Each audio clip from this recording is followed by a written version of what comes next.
rumah tua ini istimewa. Para perempuan ini juga demikian. Di rumah-rumah ini, tangan-tangan mereka batik manah, menggambar dengan hati. Sebuah ikon budaya lalu lahir.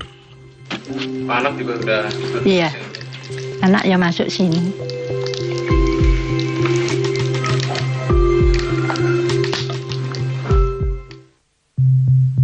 Batik adalah salah satu wastra Nusantara. Bentuk seni indah yang telah resmi diakui oleh UNESCO sebagai warisan budaya tak benda asli Indonesia. Sejak akhir abad ke-18, batik menjadi identitas bangsa yang tidak pupus dimakan waktu. Dari sehelai kain batik, dari motif-motif beragam, tulis ataupun cap, kita bisa belajar bahwa akulturasi dari budaya luar tidak mungkin dihindari. Baik itu pada batik pesisiran yang tumbuh di Pekalongan, Cirebon, hingga Lasem, atau batik pedalaman yang berkembang di sekitar keraton, di Surakarta, dan Yogyakarta.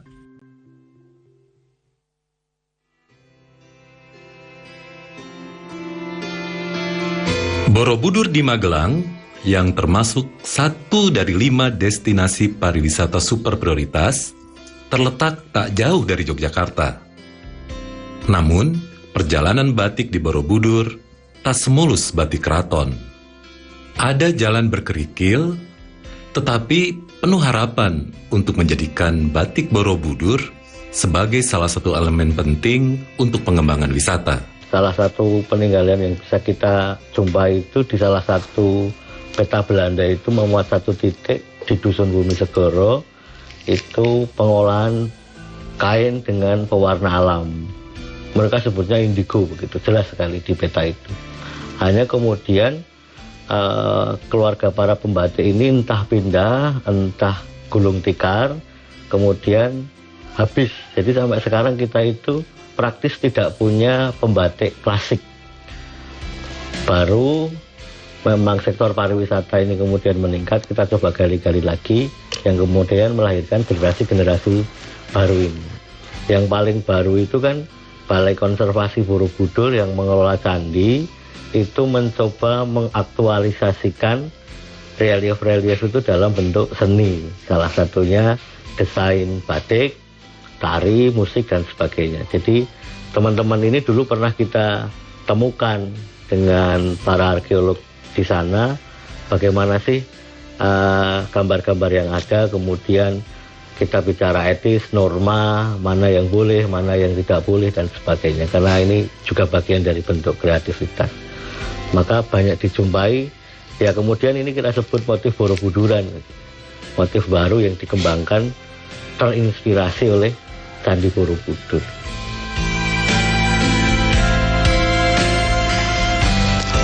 Ini motifnya mandala catur polong. Mandala itu ornamen Candi Borobudur yang dilihat dari atas. Mandala catur polong itu 4 buah polong. Polong itu bunga dari cengkeh yang udah tua itu. Nah, 4 itu artinya 4 sudut. Jadi kita di sini bahwa sumber kehidupan rata-rata dari Borobudur itu kita bersumber ekonomi itu dari Borobudur. Dengan adanya Borobudur, kita bisa ekonomi kita meningkat. Gitu, maksudnya seperti itu. Nah, dengan harapan Borobudur semakin ramai, itu jadi menambah sumber ekonomi kehidupan jadi terangkat lebih baik.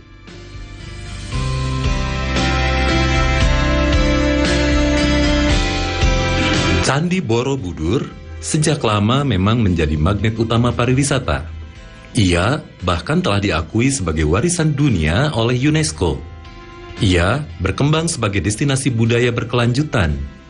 Ia juga jadi simbol harapan masyarakat sekitar.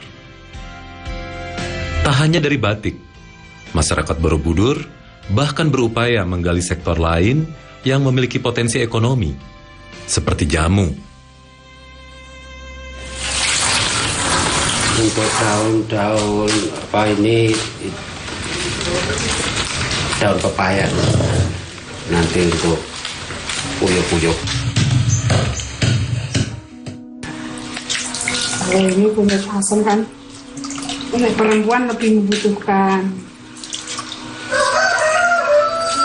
Jadi kunyitnya sendiri dia antibiotik, jadi diminum lagi perempuan bisa juga. Kunyit asam, beras kencur, jahe, uyuk-uyuk. Kalau yang saya bikin cuma untuk 1 hari aja. Di masa lalu, masyarakat terbiasa menggantungkan mata pencarian dengan bertani.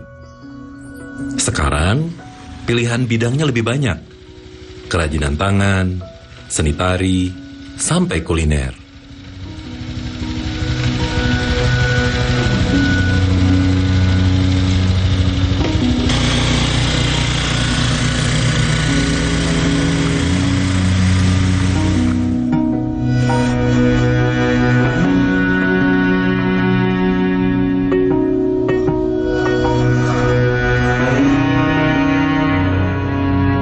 Meski jalan untuk menggali kreasi masih panjang, potensi Borobudur dan batiknya yang berteknik tulis akan bisa bangkit jika diupayakan bersama-sama. Destinasi pariwisata super prioritas pun tak bisa berkembang sendirian jika tak didukung wilayah sekitarnya. Lasem, Tiongkok kecil, kota tempat pertama kali pendatang Tiongkok tiba di Jawa. Kota akulturasi di pesisir utara, di mana tradisi batik tulis berusia lebih tua. Salah satu kota pendukung destinasi super prioritas yang juga dijuluki kota batik. Jadi Lasem adalah perpaduan yang harmonis antara 3 budaya. Ada budaya Jawa, budaya Tionghoa, dan juga budaya santri. Selama ratusan tahun hidup rukun di Lasem. Karena terletak juga di tepi pantai, jadi punya 2 pelabuhan besar di Lasem.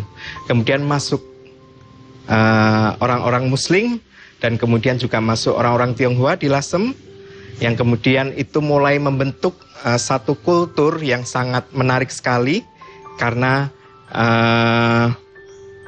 bercampur dengan kultur Jawa.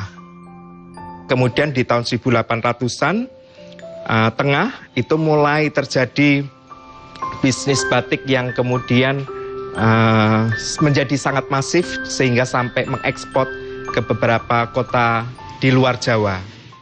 Di masa jayanya pada 1930-an ada hingga 120 pengusaha batik Lasem dengan pembatik sampai 4.000 orang. Sekarang jumlahnya berkurang drastis hingga setengahnya. Rumah batik Nyah Kiok dan Sekar Kencana adalah salah 2 yang masih bertahan. Ini adalah batik Nyah Kiok. Motifnya namanya Gunung Ringgit Print. Jadi ini yang Gunung Ringgit seperti ini. Nah, kemudian Gunung Ringgit Pring ya, pohon bambu. Nah, ini pohon bambunya. Di pohon bambu ini ada 2 burung, ada burung-burung, dan di atasnya ada kupu-kupu. Yang paling menarik dari batik ini adalah selama puluhan tahun rumah batik Nyah Kiok ini hanya mengerjakan 1 motif ini. Ada 7 ibu-ibu sebagai pelestari, dan yang paling sepuh ada Ibu Suti dan Ibu Las, 50 tahun lebih bekerja di rumah ini hanya mengerjakan 1 motif Gunung Ringgit. Kekhasan batik Lasem terletak pada warnanya yang biasanya memiliki warna solid, seperti abang getih pite atau merah darah ayam.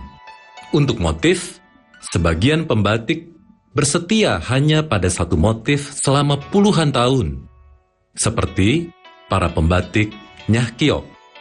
Banyak juga yang memilih membuat motif khas Lasem yang lain, seperti latohan, watu pecah, sekar jagat, atau batik 3 negeri.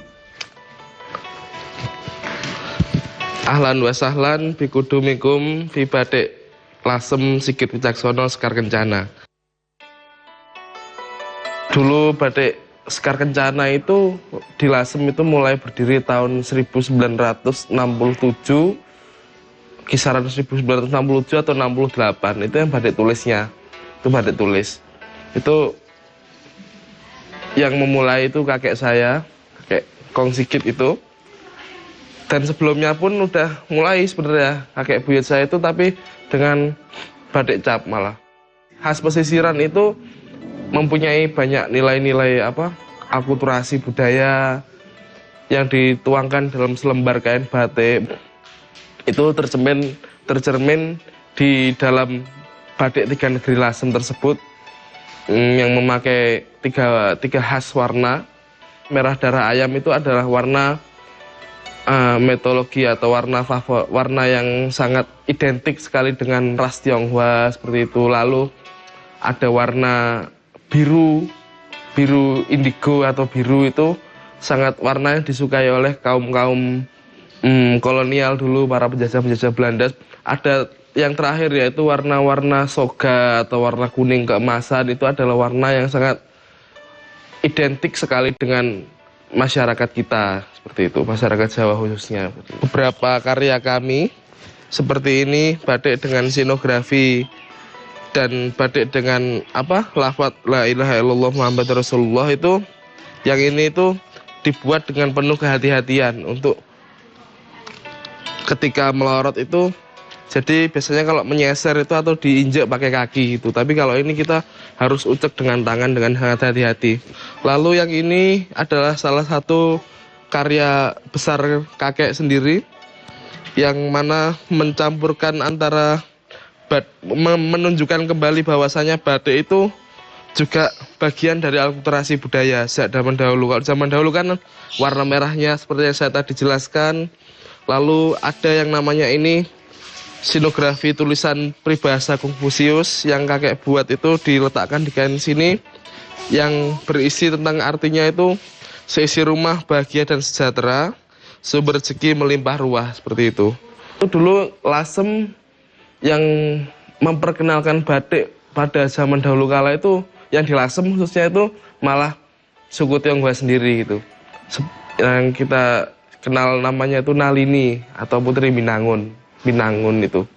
Nah, itu mulai mengajarkan membatik kepada masyarakat Lasem sambil dagang, sambil mempererat hubungan gitu.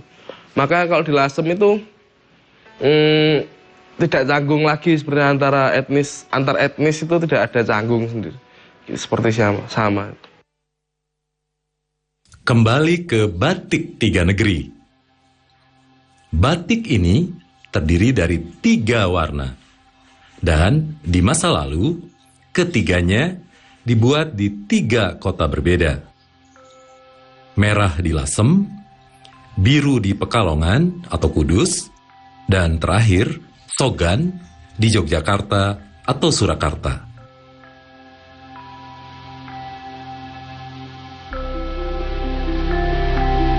Surakarta adalah daerah dengan tradisi batik pedalaman yang disebut batik keraton.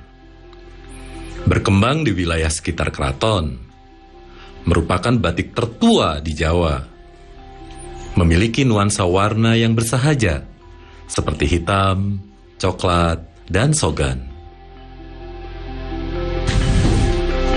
Di dalam bunker-bunker, rumah tua, atau melalui lorong-lorong dan labirin, batik di Surakarta terpusat di 2 sentra utama, Laweyan dan Kauman.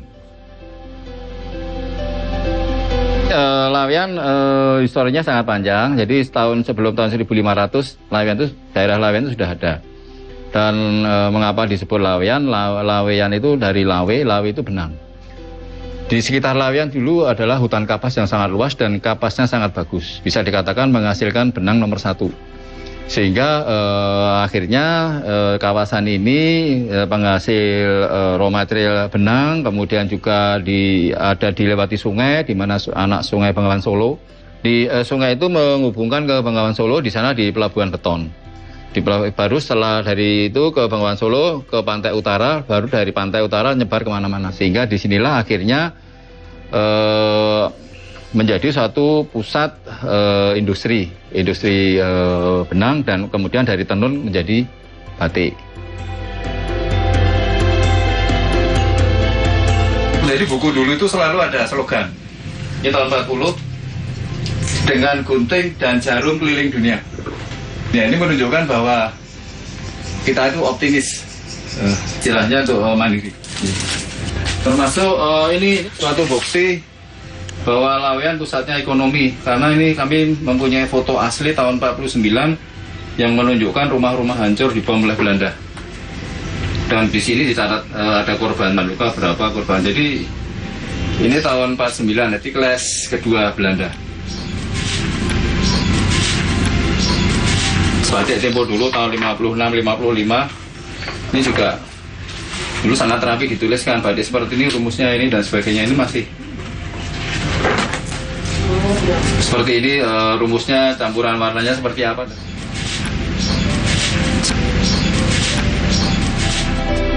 Kisah-kisah yang lebih lengkap tentang batik-batik Nusantara ada di Museum Batik Danar Hadi di Surakarta. Koleksi batik-batik kuno yang mencapai hingga 10.000 helai kain tersimpan di sini. Mulai dari batik Belanda yang pertama kali dicetuskan oleh Carolina Josephina Francomong berkebangsaan Indo-Belanda, hingga batik Jawa Hokokai dan batik Saudagaran. Mulai dari motif dongeng-dongeng Eropa sampai tokoh cerita rakyat Belanda. Maksud saya untuk membuat ini supaya generasi muda itu bisa juga menikmati hasil karya dari pendahulunya. Nah, untuk itu, kalau kita membuat museum, mereka tidak akan bisa melihat. Karena di sini kan melihat barang seutuhnya. Jadi memang barang-barang itu barang yang sudah tua dan bikinan dari sebelum orang-orang tua sebelum kita. Sebagian besar batik Belanda yang ada di museum ini dibuat oleh para noni Belanda. Mereka menggunakan teknik pewarnaan indigo yang khas Eropa. Sebelumnya, batik-batik Belanda ini tercecer, hingga keluarga Danar Hadi membeli untuk kemudian melestarikannya di museum. Dari Laweyan dan Museum Batik Danar Hadi, kita ke Kauman, kampung wisata batik.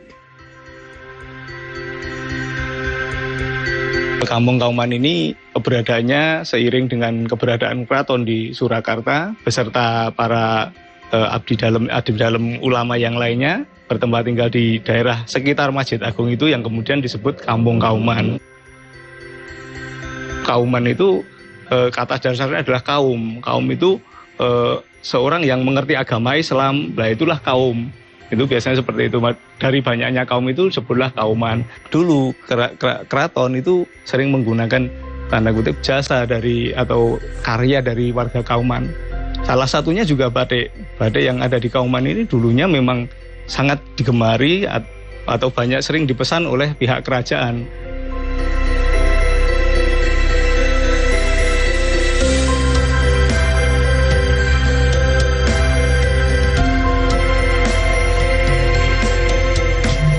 Inilah salah satu sudut jalan di kampung wisata Batik Kauman, yang mana dulunya rumah-rumah seperti ini adalah rumah pengusaha batik, di mana industri batiknya atau pembuatannya di dalam, kemudian di sisi rumah sebelah sini adalah tempat penjualannya atau semacam gerainya, di mana pembeli dan penjual bertemu di ruangan yang seperti ini. Ini seperti yang di situ juga, itu dulu tempat penjualan atau tempat bertemunya para pembeli batik dan penjual batiknya atau yang pengrajin batiknya.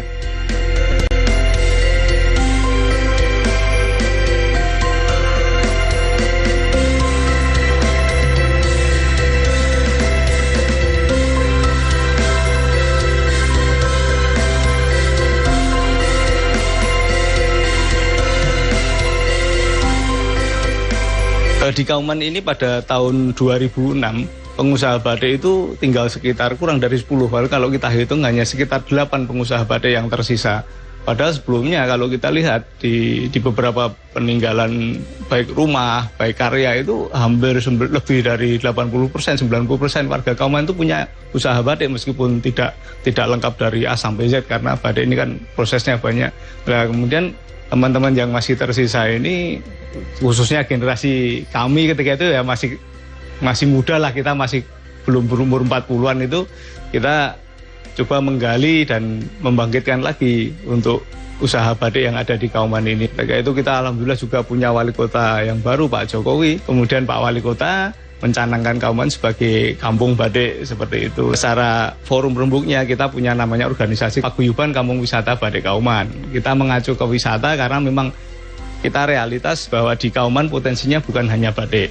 Ada potensi yang lain, ada kuliner, macam-macam. Artinya pada sekitar 2-3 tahun berikutnya anggota kami sudah mencapai 50-an dan usaha batiknya pun bertambah. Kalau dulu hanya 8 itu langsung mungkin keluarganya, satu keluarga itu ada yang 2 orang ikut belajar batik, kemudian langsung membuat usaha sendiri-sendiri seperti itu. Akhirnya ya sekarang kita lihat ada lebih dari 50 usaha batik yang ada di Kauman.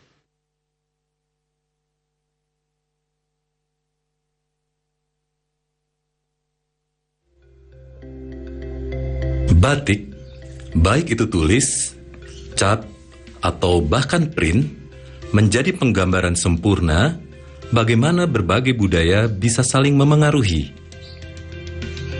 Dari sekian banyak ragam batik di Jawa Tengah, 3 batik dari Borobudur, Lasem, dan Solo ini menjadi contoh indahnya akulturasi tersebut.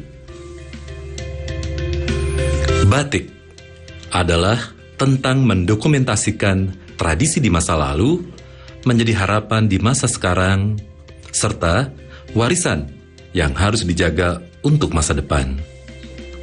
Ia membutuhkan banyak generasi untuk bertahan dan terus berkembang.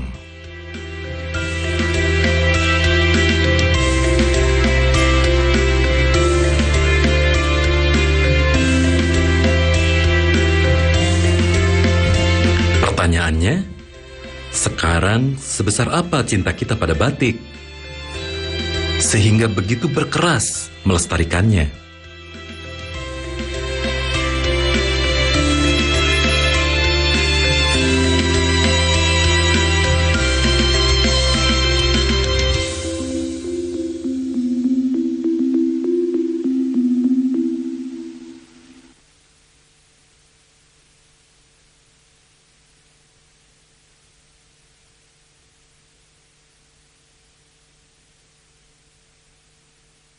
Iki pojok kampung Yopo reka maneh karo berita-berita Poso Surabayaan sing kasil dikelompokno kru JTV teko pirang-pirang daerah nduk Jawa Timur. Geni semu blok gede ambek merotak cepot iki ngentekno bangunan gudang kaya nyimpen palet karo para dayo kudu desek-desekan kanggo oleh kurma gratis. Pihak sekolah ngomong banjir gelek kedaden nang mangsa rendeng. Tibake pemandangan alam Bromo ancen uapi. Upaya ngevakuasi loro ula piton gede sing mangkon nduk sak literane Semeru kudu disewaspada.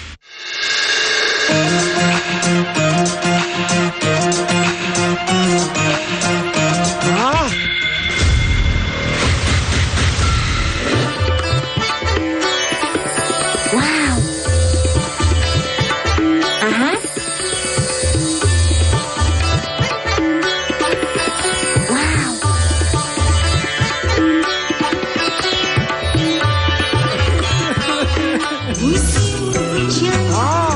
Mantap suaranya.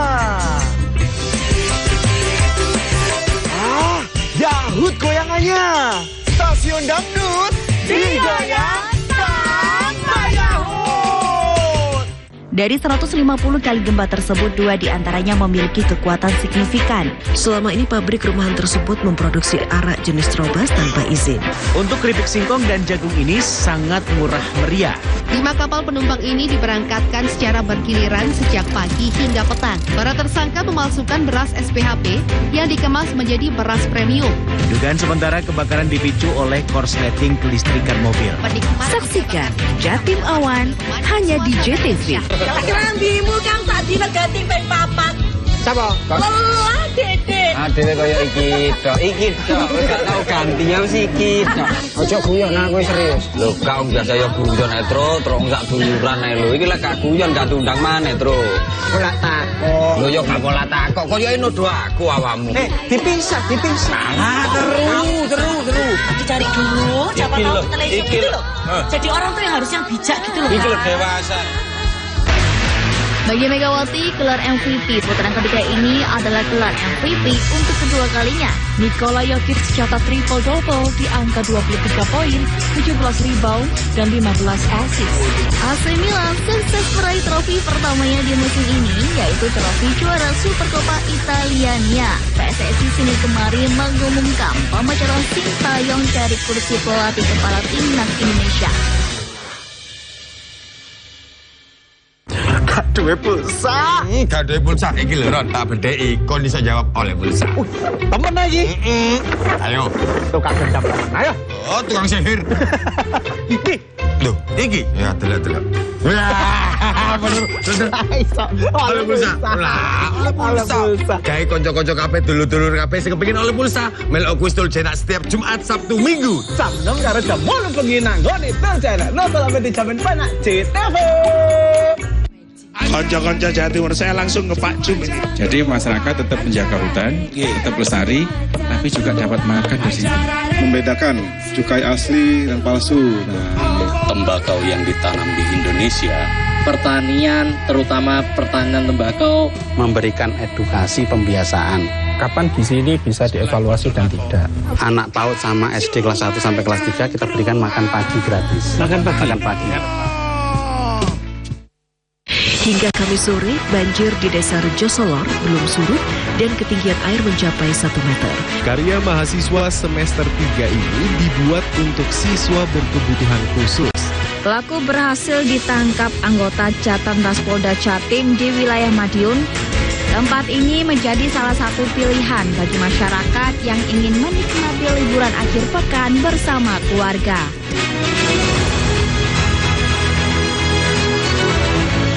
Golek cengkeh nang Bondowoso, dodolan pete nang ngisor gapura. Sedilut maneh wis wulan poso. Nyumet JTV oleh ganjarane swarga. Dulur, poso bakal luwih bunga bareng program-program apik nang JTV. Padange ati Ramadan.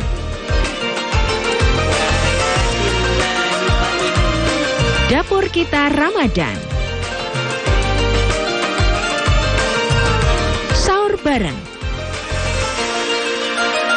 Bakal ngancani posone awak dewe ben tambah barokah. Ojo sampai kelewat ya dulur. Poso bareng JTV, tekun ngibadah.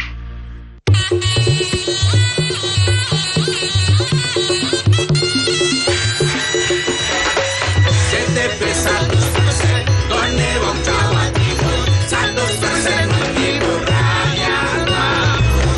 JTV 100% gawe wong Jawa Timur, JTV 100% Jawa Timur.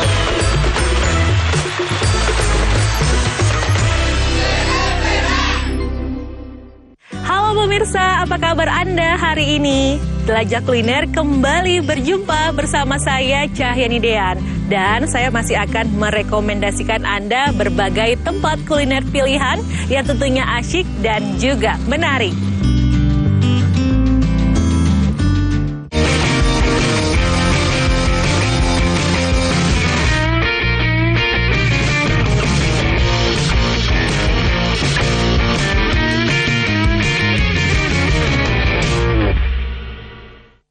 Pemirsa, sebuah kafe mini bernama Urban Cafe yang berada di Kabupaten Lebak, Banten ini tidak hanya menyajikan kopi dan juga hiburan saja. Ternyata di kafe ini mengajak kaula muda untuk gemar membaca dan juga menyukai musik.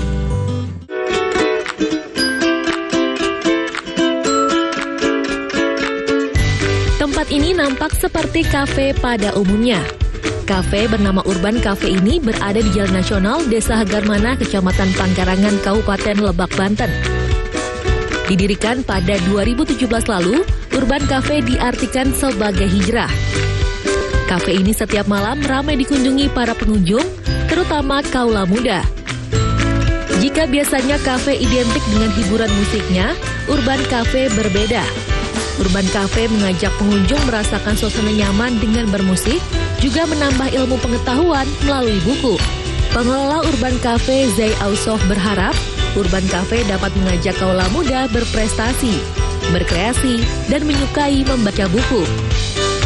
Kafe yang mengangkat sisi edukasi, karena di sini ada buku-buku yang bisa merangsang otak setiap pengunjung untuk segala macam. Terus juga ada musik sebagai media selain untuk hiburan, tapi kita yang di Urban ingin memfasilitasi potensi bermusik khususnya yang ada di wilayah selatan. Urban Cafe menyediakan kopi dengan cita rasa beragam. Di antaranya bara kopi, kopi legit dengan tambahan gula aren bubuk khas Lebak. Kopi yang digunakan juga kopi asli dari daerah Lebak, seperti Kecamatan Cihara dan Cibeber. Urban Cafe menjadi satu-satunya kafe favorit pelajar dan pemuda di Kecamatan Panggarangan. Vina Nida, Jopos TV, Lebak, Banten. Tadi sudah ada Urban Cafe yang menyajikan kopi sambil mengajak pengunjungnya untuk gemar membaca dan menyukai musik. Kali ini ada sebuah kafe yang tidak hanya mengajak pengunjungnya untuk menikmati kopi saja, tapi juga sambil berbagi. Dan mereka punya program kopi dibagi dan kue dibagi bagi masyarakat yang membutuhkan.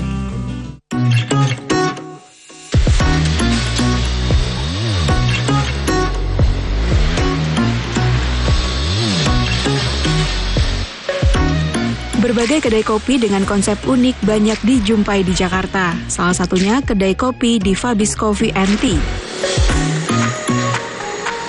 Kedai kopi yang berada di Jalan Kendal, Duku Atas, Jakarta Pusat ini dijalankan oleh penyandang disabilitas. Ini sebagai bentuk aktualisasi diri bagi para penyandang disabilitas, sekaligus menjadi wadah untuk bisa berkarya dan mandiri dalam berwirausaha. Kedai kopi ini mengajak pelanggannya untuk berbuat kebaikan. Di sini memiliki program kopi dibagi dan kue dibagi untuk masyarakat yang membutuhkan. Berbagi nih Mbak, 1 cup atau 2 cup yang harganya 12.000 seperti itu. Nah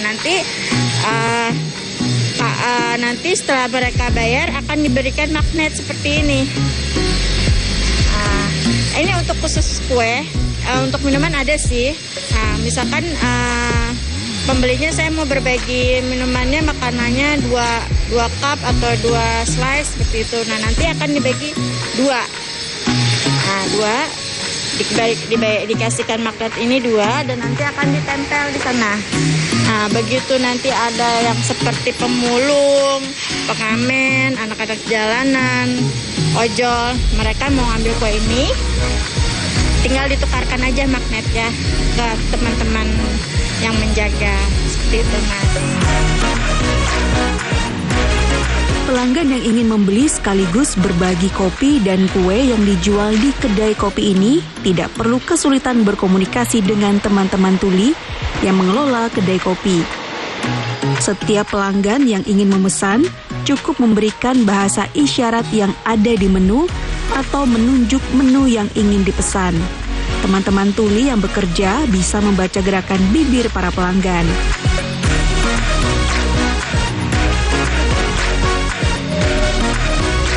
Kedai yang buka setiap hari ini menjual minuman kopi dan non-kopi mulai dari harga Rp10.000 hingga Rp15.000.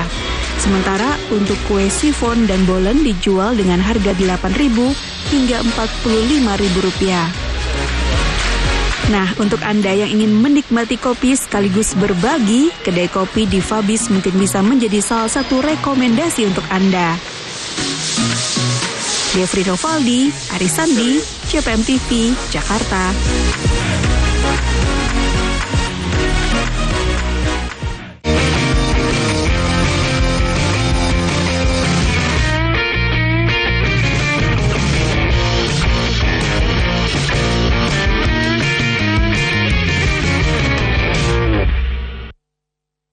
Kini telah hadir terobosan baru. Bio Nuratik merupakan herbal, sangat ampuh untuk mengatasi asam urat, rematik, masalah pada persendian, masalah pada tulang, masalah pada lutut, syaraf kejepit, serta sakit pinggang dan sakit punggung. Bionuratik terbuat dari bahan-bahan alami yang diolah menggunakan teknologi ekstrak sehingga mudah diserap oleh tubuh. Bionuratik, pilih hijau ajaib. Tino iki pojok kampung nyopo reko maneh karo berita-berita poso Surabayaan sing kasil dikelompokno kru JTV teko pirang-pirang daerah nduk Jawa Timur. Geni semublak gede ambek meratak cepot iki ngentekno bangunan gudang kaya nyimpen palet karo para dayo kudu desek-desekan kanggo oleh kurma gratis. Pihak sekolah ngomong banjir gelek kedaden nang mangsa rendeng. Tibake pemandangan alam Bromo ancen uapi. Upaya ngevakuasi loro ula piton gede sing mangkon nduk sak iterane Semeru kudu tetep waspada.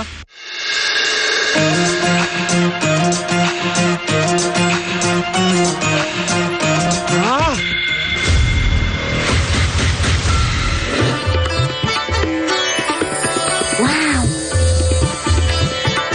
Aha. Wow.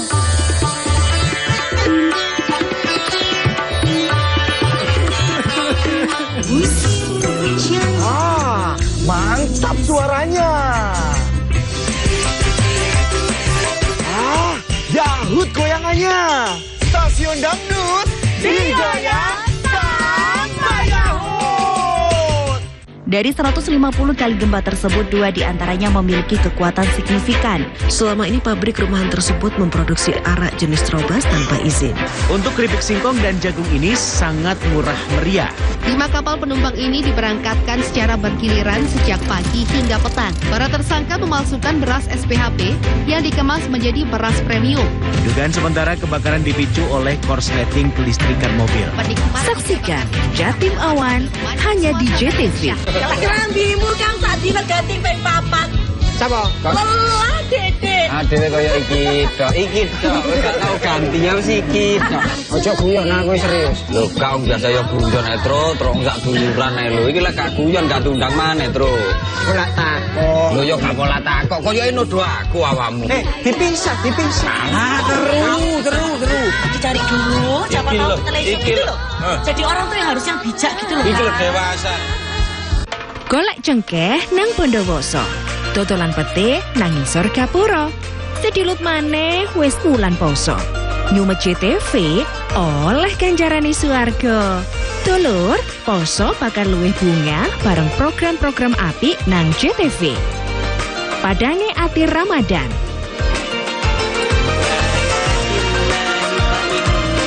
Dapur kita Ramadan. Sahur bareng. Bakal ngancani posone awak dewe ben tambah barokah. Ojo sampai kelewat ya dulur.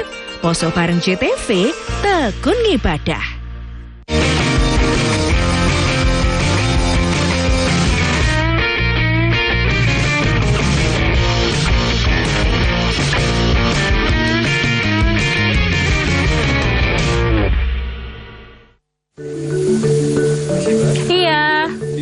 Apa nih Mas? Ada nasi bakar ikan. Oke, nasi bakar ikan.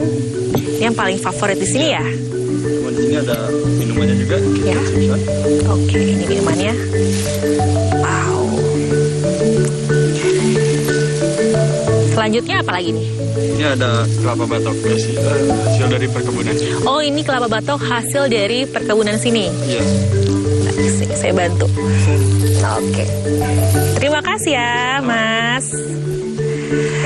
Nah, pemirsa, siapa nih yang tidak suka makan di warteg atau warung Tegal? Saya juga suka nih kalau makan makanan di warteg atau warung Tegal. Kali ini saya punya rekomendasi warteg legendaris di Jakarta dan sudah berdiri selama puluhan tahun.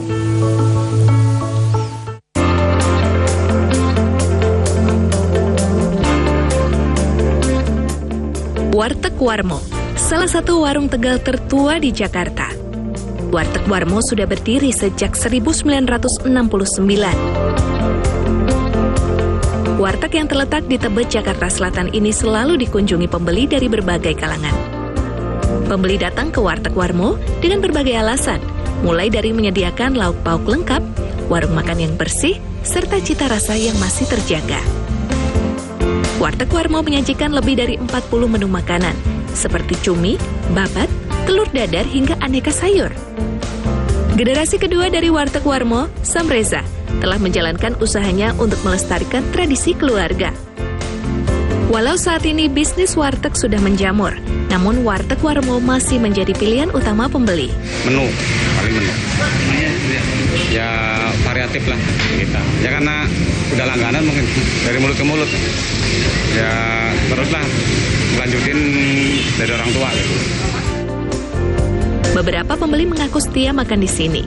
Warteg Warmo dinilai sebagai nostalgia karena sudah puluhan tahun berlangganan. Dari segi harga, Warteg Warmo juga masih terjangkau. Dari sekolah, dari SMA.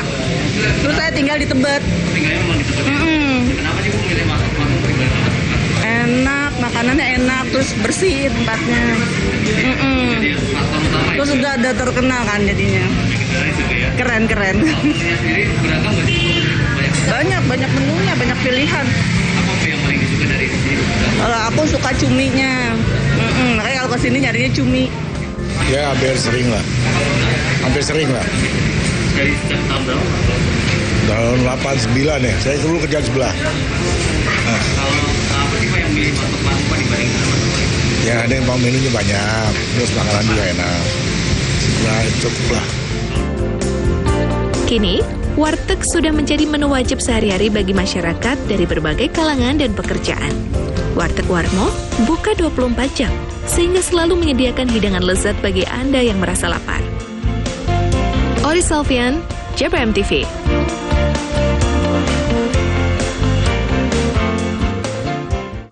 Tidak hanya memiliki warteg legendaris, ternyata Jakarta juga punya kuliner kari legendaris yang sudah berdiri sejak 1973. Dan para pecinta kari ini masih bertahan hingga saat ini karena rasa yang otentik dipertahankan turun-temurun.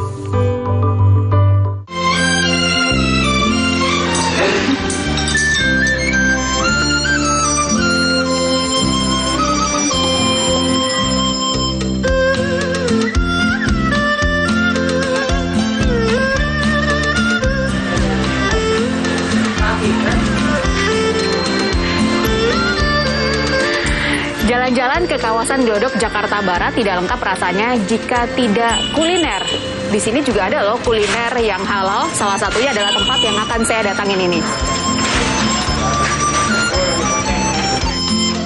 Inilah sang legenda kari di Jakarta, Kari Lam, terletak di ujung Gang Gloria, Jalan Pintu Besar Selatan 2, Glodok, Jakarta Barat. Pemiliknya Saiful Alam atau akrab disapa Akyong. Dia generasi kedua penerus usaha Kari Lam milik sang ayah Alam. Nama Kari Lam juga diambil dari nama panggilan sang ayah. Semangkuk Kari Lam berisi daging sapi atau daging ayam kampung, potongan kentang, lalu disiram dengan kuah santan bercampur susu. Lebih nikmat disantap dengan bihun atau nasi putih. Semua sebenarnya sama, cuma mungkin ya kita kuahnya lebih bagus, kayak lebih mantep gitu lah. Gitu, nggak katakan kelewat medok, nggak katakan kelewat enteng, nggak sedang-sedang gitu. Jadi orang gampang cerna. Jadi saya punya kan santan campur susu, rempah-rempah kering ya, rempah-rempah sama bumbu basah. Ya bangsa itulah Laos, serai apa gitu. Dahulu, ayah Akyong memulai usaha Kari Lam di Medan, Sumatera Utara. Kemudian pada 1973, pindah ke kawasan Glodok hingga kini. Keahlian memasak Kari Lam diperoleh karena sejak kecil Akyong sering ikut sang ayah berdagang kari. Kini, walau sudah berusia 72 tahun, Akyong masih turun tangan sendiri meracik bumbu kari. Kita kan jaga, ya, jangan sampai kemunduran gitu. Kita cari majunya lagi.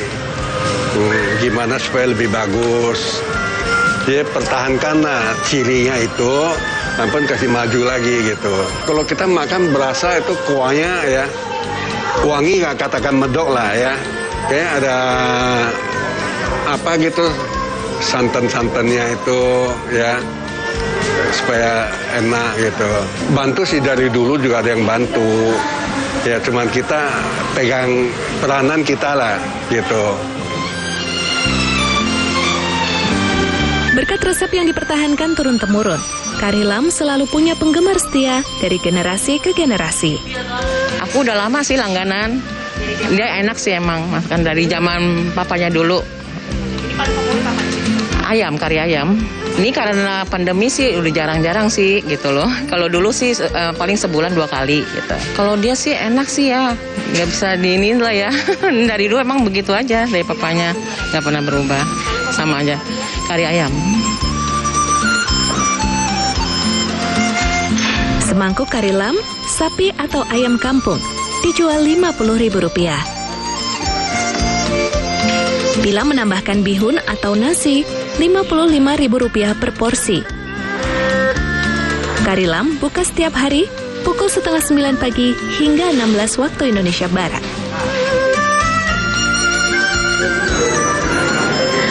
Dagingnya empuk, kuahnya kaya akan rempah, maka tidak salah jika kari lam ini begitu legendaris dan masih dicari hingga saat ini. Bagi Anda yang penasaran dengan rasa kari lam, langsung aja datang ke kawasan Glodok, Jakarta Barat. Saya mau lanjut makan dulu. Dari Jakarta, Yuli Horisman, Sabdo Aji, Devri Novaldi, JPM TV.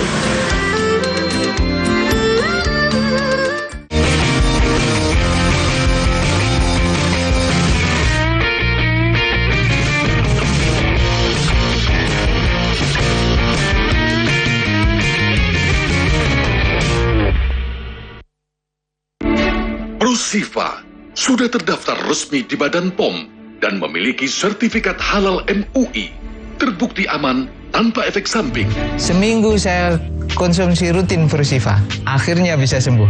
Saya dulu sering mencoba produk-produk lain, tapi hasilnya tidak nyata seperti produk Prosifa ini.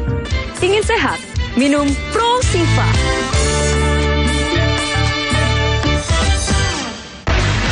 Bagi Megawati, gelar MVP putaran ketiga ini adalah gelar MVP untuk kedua kalinya. Nikola Jokic catat triple-double di angka 23 poin, 17 rebound, dan 15 assist. AC Milan sukses meraih trofi pertamanya di musim ini, yaitu trofi juara Supercoppa Italiania. PSSI Senin kemarin mengumumkan pemecahan Sintayong dari kursi pelatih kepala timnas Indonesia. Gaduhe pulsa. Gaduhe pulsa iki lho Ron, tak bedheki kon iso jawab oleh pulsa. Temen lagi. Ayo. Tukang gendam. Ayo. Oh, tukang sihir. Iki. Loh, iki. Ya, delok-delok. Wah, bener. Oleh pulsa. Lah, oleh pulsa. Gawe kanca-kanca kabeh dulur-dulur kabeh sing kepengin oleh pulsa, melok kuis Tuljenak setiap Jumat, Sabtu, Minggu. Jam 6 karo jam 8 bengi nang nggone Tuljenak. Nonton sampai dijamin penak JTV. Hingga Kamis sore, banjir di Desa Rejosolor belum surut dan ketinggian air mencapai 1 meter. Karya mahasiswa semester 3 ini dibuat untuk siswa berkebutuhan khusus. Pelaku berhasil ditangkap anggota Jatanras Polda Jatim di wilayah Madiun. Tempat ini menjadi salah satu pilihan bagi masyarakat yang ingin menikmati liburan akhir pekan bersama keluarga.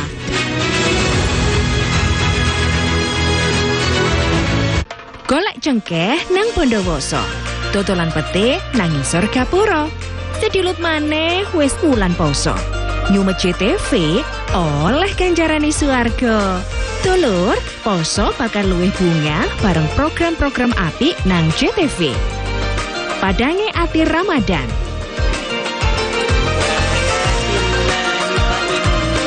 Dapur kita Ramadan.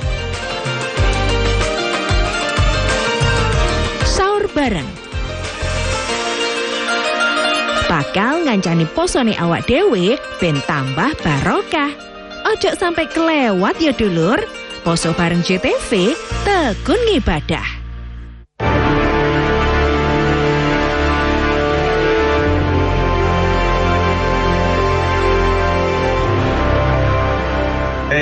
Sing di. Nomor 1, coba. Saiki wayahe lur. Oh, nomor loro. Yuk, nonton pojok kampung. Oke, nomor 3. Beritane wong Jawa Timur.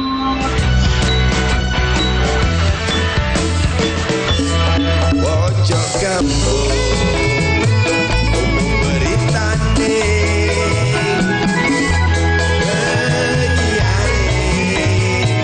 yo ayu rupane.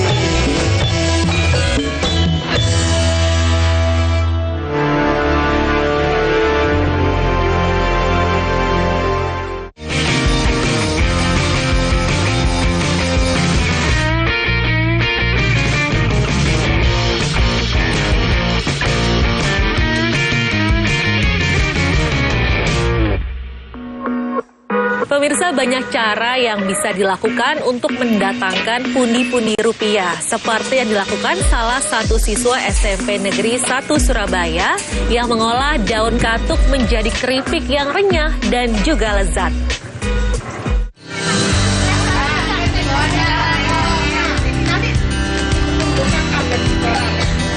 Olahan daun katuk umumnya identik dengan air rebusan yang dijadikan minuman hangat. Namun, di tangan siswa kelas 7 SMP Negeri 1 Surabaya, Sherin Kalista Nafila, daun katuk berubah bentuk. Sherin mengolah daun katuk yang biasanya untuk memperlancar air susu ibu, menjadi sajian keripik yang menggugah selera. Di sekitar tempat tinggalnya di Jalan Kelasi RT 4 RW 3, Kecamatan Kerembangan, Surabaya, Jawa Timur, inilah ia mendemonstrasikan keahliannya dalam mengolah keripik daun katuk. Sherin sampai mengajak teman-teman sebayanya di sekitar rumah untuk memanfaatkan waktu liburan sekolah daring dengan sebaik mungkin, yaitu mengolah daun katuk. Untuk mengolah daun katuk menjadi keripik, Sherin hanya butuh tepung terigu, garam, dan sejumlah rempah-rempah. Caranya, tepung dan bumbu diaduk dengan air sedikit hingga menjadi adonan cair. Kemudian satu persatu daun katuk yang sudah dicuci bersih dimasukkan ke dalam adonan, hingga daun tertutup sempurna dengan adonan. Langkah terakhir, adonan langsung dimasukkan ke dalam minyak panas dan digoreng hingga kering. Kemudian ditiriskan dan bisa langsung dikonsumsi. Salah satu yang menikmati olahan kerupuk daun katuk itu adalah Janet, warga Jalan Kelasi. Menurut Janet, selain renyah, rasa keripik katuk juga enak dan gurih. Mirip rasa keripik bayam yang biasa dijual di pasar. Diajarin bikin keripik daun katuk sama diajarin nanam daun katuk. Tadi nyoba keripik daun katuk enak nggak rasanya? Enak, tadi saya coba enak. Enak ya. Kalau mama disuruh bikin di rumah bisa nggak kira-kira? Bisa. Bisa ya. Sementara itu, Sherin sang menggagas keripik daun katuk menuturkan, selain mengisi waktu luang liburan sekolah daring, dia ingin memperkenalkan daun katuk yang biasanya diolah dengan cara direbus sebagai jajanan. Apalagi manfaat daun katuk begitu banyak. Selain itu, keripik daun katuk juga ia rasakan dapat bernilai ekonomis jika sudah diolah. Ia bahkan sudah menjual keripiknya di sejumlah toko online. Jadi ide untuk membuat keripik katuk ini adalah karena kan udah banyak nih keripik-keripik pada umumnya yang maksudnya keripik bayam atau keripik-keripik yang lainnya. Nah, di sini saya mau bikin yang lebih menarik lagi, yaitu katuk. Nah, jadi kalau kita bikin keripik katuk itu rasanya enak, dan yang kedua itu manfaatnya banyak karena katuk sendiri itu mengandung banyak sekali manfaat. Bisa untuk memperkuat kekebalan tubuh, bisa untuk mencegah osteoporosis, anemia, dan masih banyak lagi. Sherin juga menegaskan di musim pandemi seperti ini, keripik daun katuk bisa menjadi alternatif peluang usaha yang bisa menopang perekonomian keluarga. Nanda Andrianta, JTV Surabaya, Jawa Timur.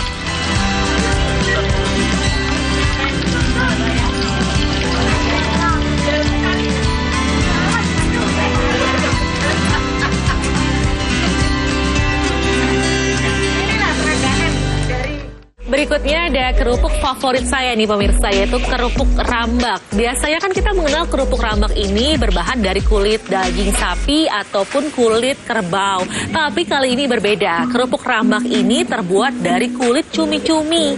Dan ternyata rasanya enak dan harganya pun lebih ekonomis dan disukai warga sekitar.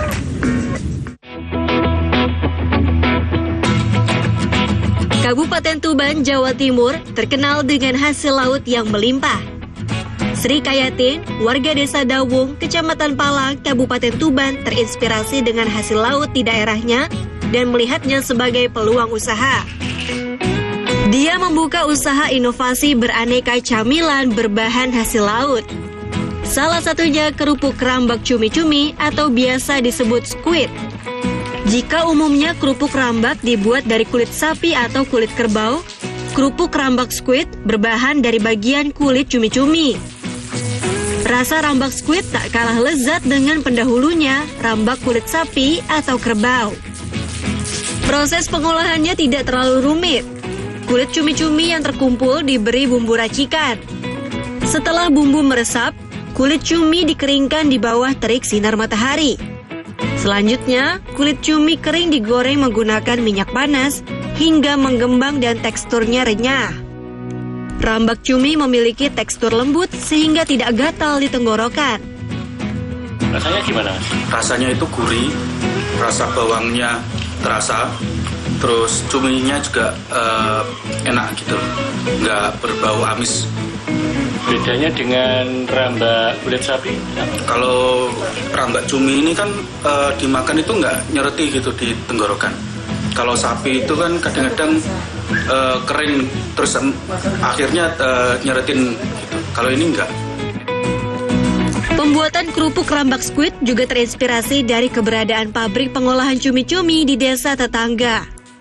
Pabrik hanya mengambil daging cumi-cumi, sementara kulitnya dibuang menjadi limbah. Berbekal kemampuan memasak, Sri Kayatin mencoba mengolahnya menjadi camilan. Sejak dipasarkan, permintaan rambak squid terus meningkat. Namun minimnya tenaga serta bahan kulit cumi membuat Sri Kayatin harus membatasi pesanan 50 bungkus per minggu. Harga yang dipatok Rp17.000 untuk kemasan premium dan Rp15.000 untuk kemasan biasa. Dari kulit yang bagus sampai pinggiran, kan ada ukuran-ukurannya ya. Itu semua saya beli dan nggak ada yang terbuang. Semua bisa saya olah. Bedanya dengan kulit sapi itu? Kalau kulit sapi itu harganya saja mahal ya. Saya pernah dengar itu 100 lebih itu mentahnya. Terus kalau dimakan rasanya agak seret gitu ya. Tapi kalau kulit cumi ini itu nggak rasanya seperti padat. Dan harganya ekonomis? Iya, harganya lebih terjangkau. Dan alhamdulillah untuk saat ini lagi booming. Sri Kayatin juga memproduksi berbagai macam camilan lain. Di antaranya rengginang cumi-cumi, rempeyek cumi-cumi, kerupuk cumi-cumi, serta aneka camilan berbahan hasil laut. Produk Sri Kayatin tersebut bisa ditemui di Swalayan, pusat oleh-oleh di Tuban, hingga sudah masuk ke dunia perhotelan. Ziki Muhammad, Husni Mubarak, JTV, Tuban.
budaya lestari.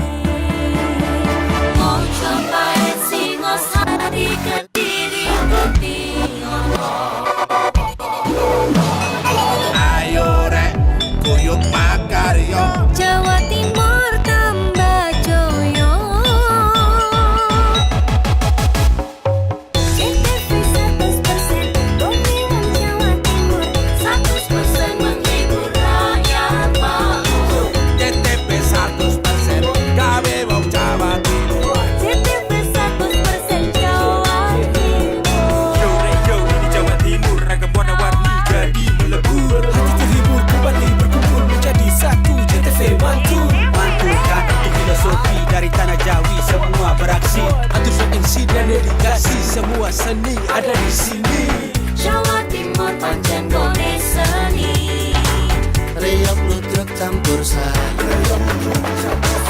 Teko Ngawi sampai Banyuwangi.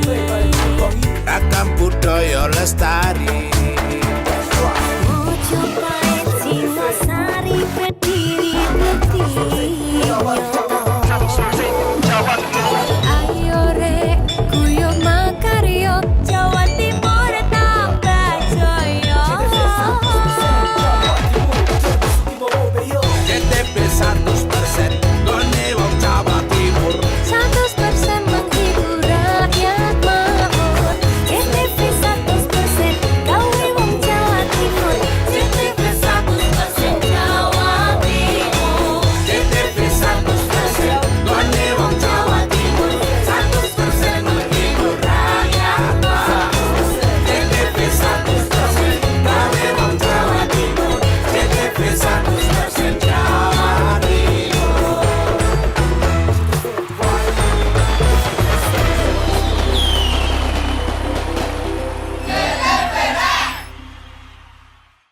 Golek cengkeh nang Bondowoso, dodolan pete nang ngisor gapura.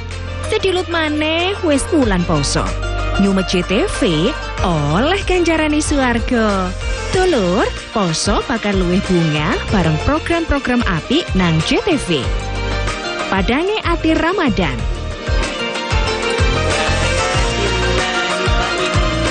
Dapur kita Ramadan. Sahur bareng. Bakal ngancani posone awak dhewe ben tambah barokah. Ojo sampai kelewat ya dulur. Poso bareng JTV, tekun ngibadah.